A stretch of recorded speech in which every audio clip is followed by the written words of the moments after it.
ত্রয়োদশ জাতীয় সংসদ নির্বাচনে শেরপুর ৩ আসনে জামায়াত ইসলামের প্রার্থী ছিলেন নুরুজ্জামান বাদল। নির্বাচনের ঠিক ৮ দিন আগে ৪ ফেব্রুয়ারি তিনি মৃত্যুবরণ করায় ওই আসনের নির্বাচন স্থগিত হয়ে যায়। স্থগিত শেরপুর ৩ আসনের নির্বাচনের তারিখ নির্ধারণ করা হয়েছে আগামী ৯ এপ্রিল। আর এই নির্বাচন ঘিরে নতুন করে নির্বাচনী আমেজে ভাসছে পুরো এলাকা। নতুন করে এই নির্বাচন ঘিরে পুরো এলাকা জুড়ে এখন সাজ রব। চারদিকে নির্বাচনী প্রচারণায় ঢামাঢোল, পথে ঘাটে হাটে বাজারে নির্বাচনী প্রচারণার মাইকের শব্দ। শেরপুর ৩ আসনে বিএনপি প্রার্থী হিসেবে লড়াই করছেন এলাকার বিশিষ্ট হক পরিবারের সদস্য ও ৩ বারের এমপি মাহমুদুল হক রুবেল।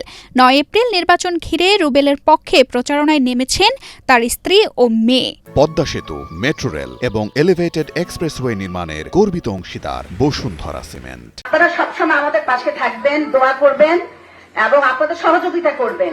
এবং আমাদের এই ১৫ বছরে যে স্বৈরাচারী সরকার ছিল, যার কারণে আমরা অনেক কিছু আমাদের যে স্বপ্ন আপনাদেরকে নিয়ে, এই হালগড়া নিয়ে, আমাদের পরিবার নিয়ে আমাদের স্বপ্ন ছিল, সেই স্বপ্ন আমাদের অনেক কিছু অপূর্ণ রয়ে গেছে।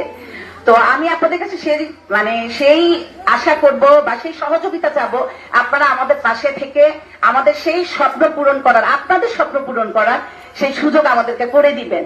বাবার সন্তান হয়ে আপনাদের সাথে একটু দেখা করতে, একটু কথা বলতে আসছি এবং দোয়া চেতে আসছি।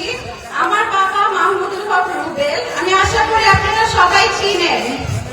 আমার বাবার জন্মস্থান এটা এবং আমিও সবাইকে বলি যে আমার বাড়ি এখানে।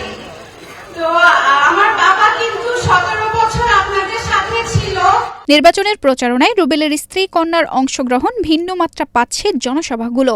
স্ত্রী কন্যার বক্তব্য শুনতে পুরুষদের পাশাপাশি নারীদের অংশগ্রহণ থাকছে চোখে পড়ার মতো।